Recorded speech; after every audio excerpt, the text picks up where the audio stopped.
வேலையை ஆரம்பிக்கலாம் கேக். நீ இந்த பக்கமா போய் இந்த சிம்பிள் சைடு திரும்பிட்டீனா சேஃப் ஆயிடுவா மாப்பு. ஆனா நீ காண்டி இந்த பக்கம் போயிட்ட உனக்கு ஆப்பு. இது ஏன் பபுள் கேப். இப்போ நம்ம கலக்குவோம். எல்லாம் ரெடியா இருக்கா? பக்கா. கேமரா படு பக்காவா இருக்கு. மியூசிக் சோக்கா இருக்கு. கொஞ்சம் சொதப்பிடுச்சு. எப்படி சூடும்?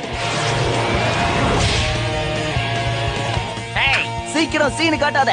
நீ என்ன வேகத்துல செயல்படுறேன்னு நான் பார்க்க தானே போறேன். வேகம் என் கூடவே பிறந்த ஒண்ணு. அது என்னைக்கு குறையாது. எப்படி சூடும்? Fast fast. என்னைக்குமே நான் ஃபாஸ்டா தான் போவேன். எனக்கு இதெல்லாம் ஜூஜுபி மேட்டர். உள்ளே போறேன்.